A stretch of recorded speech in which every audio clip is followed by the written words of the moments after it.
Hey everybody, so I'm back. Today I'm actually going to be doing the review of the reissued WSI Kenworth C500 in the 150 scale.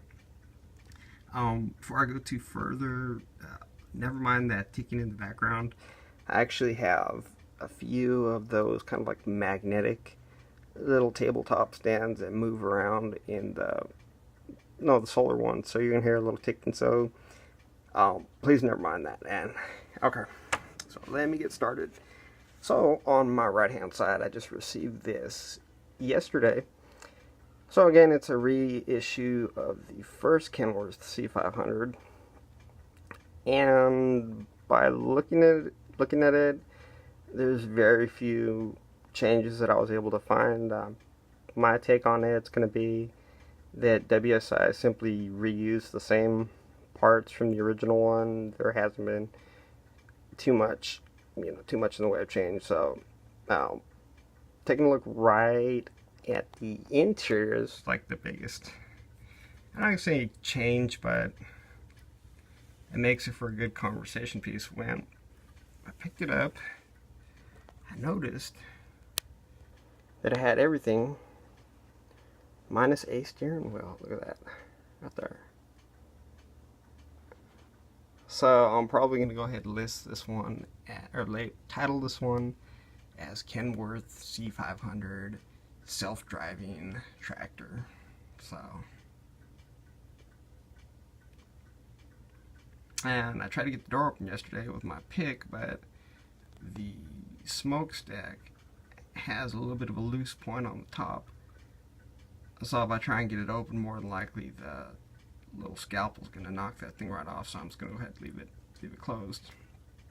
Of course, this is the first C500 I've gotten that actually has a rear end to it, so I can't do much of a comparison to the first one, but I'd imagine, again, following the same pattern as the cab and the like tanks and everything, that not a whole lot has changed. So of course, the fifth wheel, interestingly enough, is, yeah, it does go forward and back, but I have not been able to find a lock to hold it in place while you're pulling a trailer. So it will want to kind of kick back when you start pulling, but again, it's for display purposes, so I'm not going to look too far into it.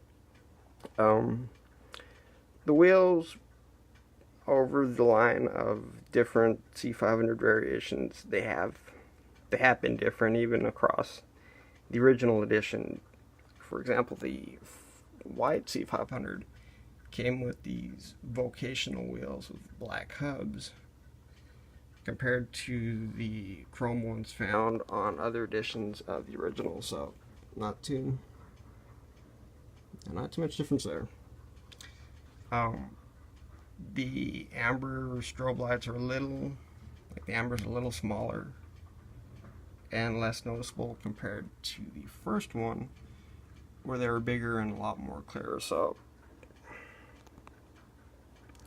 the engine, which I'm going to go ahead and say is like a Cat 625 horsepower. I mean, if it's your truck, you can call it whatever you want. That's didn't change a whole lot from the second price. First edition,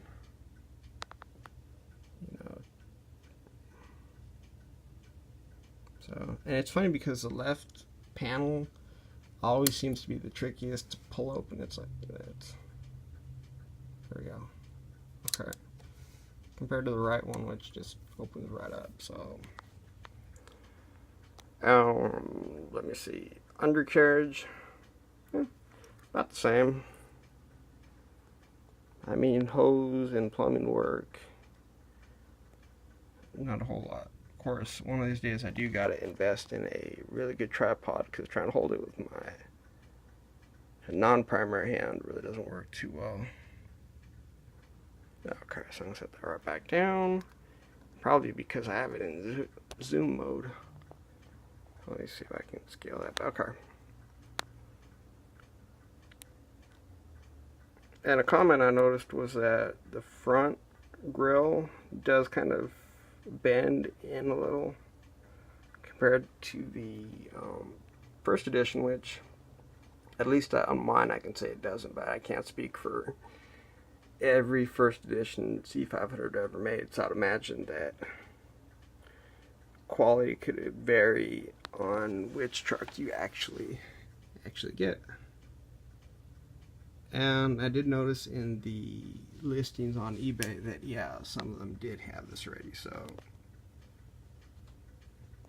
I'd imagine you will find this often on like either or.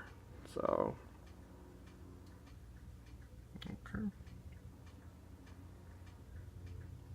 So just very cool, all in, let me see, scale, there we go. All in general, just a very cool truck.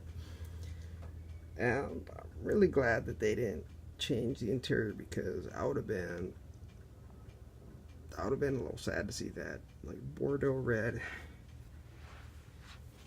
interior go.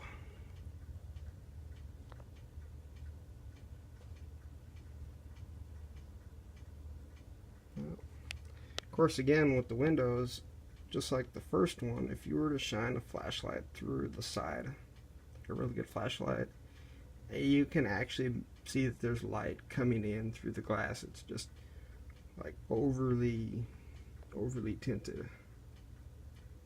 Now it would have been nice if WSI had allowed you to open the little side door with the scalpel, get a peek inside of there. That would have been cool. You got your, of course, locker boxes right inside.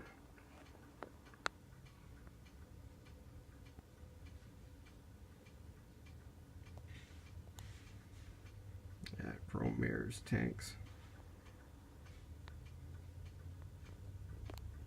Your chains, and of course you do have opposable steering and suspension, so that's big plus.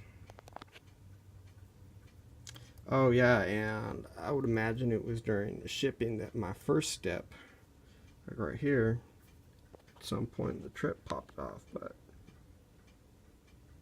those are just small details, nothing, not too big. But yeah, that no steering wheel is going to make for a good conversation piece.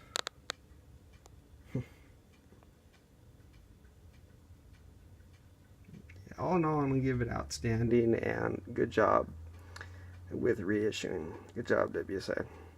So with that, hope you guys enjoyed. Do stay tuned.